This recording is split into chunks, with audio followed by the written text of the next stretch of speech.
சென்னை திருவொற்றியூரில் வாயு கசிவு ஏற்பட்ட தனியார் பள்ளி மீண்டும் திறக்கப்பட்டதால் பெற்றோர்கள் ஆர்வத்துடன் மாணவர்களை பள்ளிக்கு அனுப்பி வைத்தனர்.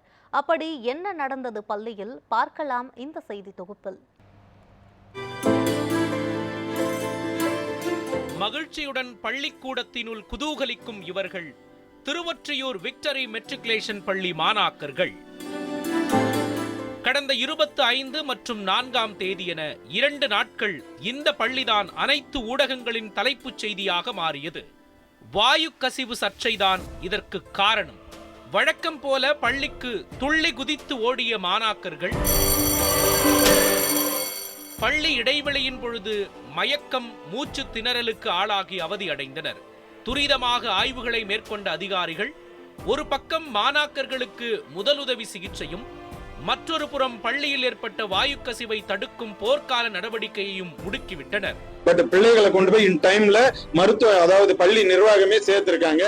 பள்ளி நிர்வாகத்தின் உடனடி துரித நடவடிக்கையால் பெரும் விபத்து தடுக்கப்பட்டு மயக்க பெருமூச்சு விட்ட மாணாக்கர்கள் நிம்மதி பெருமூச்சு விட வழி செய்தனர். தினமும் ஒரு வாரத்திற்கு மருத்துவ குழு ஒரு டீம் அனுப்பி ஆய்வு செய்ய உள்ளேன். பள்ளி கல்வித்துறை மூலமாக மாவட்ட கல்வி அலுவலர் அவரும் அடிக்கடி அந்த பள்ளியில் ஆய்வு மேற்கொள்ளவும் கூறியிருக்கிறேன். எனவே நாளை முதல் பள்ளி 10, 11, 12 இந்த 3 வகுப்புகளுக்கு மட்டும் பெற்றோர்களால் தெரிவிக்கப்பட்டதன் அடிப்படையில் நாளை முதல் பள்ளி இந்த வகுப்புகளுக்கு மட்டும் இயங்கும். பள்ளி மாணாக்கர்களின் படிப்பு தடைபடாமல் இருக்க ஆன்லைன் வகுப்புகளை நடத்தி வந்த பள்ளி நிர்வாகம் பள்ளியை திறப்பதற்காக அரசிடம் கோரிக்கை விடுத்தது. அதன்படி RDO இப்ராஹிம் தலைமையில் மண்டல குழு தலைவர் தனியரசு முன்னிலையில் மாணாக்கர்களின் பெற்றோருடன் காவல்துறை, மாசு கட்டுப்பாட்டு வாரியம், மருத்துவத்துறையினர் பங்கேற்ற ஆலோசனை கூட்டமும் நடைபெற்றது. மாணவர்களின் எதிர்காலத்தை கருத்தில் கொண்டு பள்ளியை மீண்டும் திறக்க அரசு அனுமதி அளித்துள்ளது. எதிர்காலம் முடங்கிவிடுமோ என்ற அச்சத்தில் இருந்த மாணாக்கர்கள் மற்றும் அவர்களது பெற்றோர்கள் தற்பொழுது மகிழ்ச்சி வெள்ளத்தில் திளைக்கின்றனர். எல்லா சுகாதாரத்தை செக் பண்ணிட்டோம், கால்வாய்கள் எல்லாத்தையும் செக் பண்ணிட்டோம். செக் பண்ணி ஒன்றும் ப்ராப்ளம் இல்லை, இங்கே அடைப்பதும் இல்லை, க்ளீனாக இருக்கிறது கன்ஃபார்ம் பண்ணி போட்டுருவாங்க.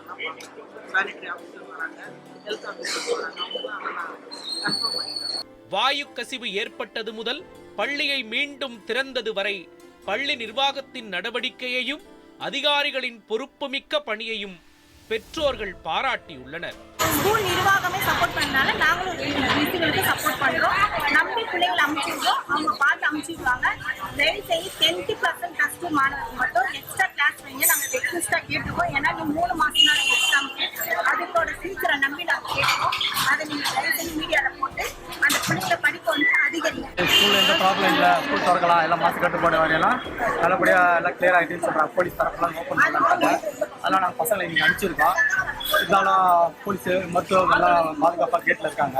எந்த நடவடிக்கையும் அவங்க உடனே பார்க்கணும்னு சொல்லியிருக்காங்க. உடனே எங்களுக்கு எதாவது ப்ராப்ளம் மெசேஜ் அனுப்பிச்சிருக்காங்க. அதனால நாங்கள் எல்லாம் இன்னைக்கு நம்பி அனுப்பிச்சிருக்கோம்.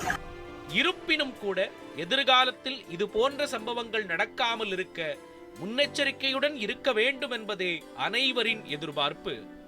நியூஸ் 7 தமிழ் செய்திகளுக்காக செய்தியாளர் உமாபதி மற்றும் சௌமியா.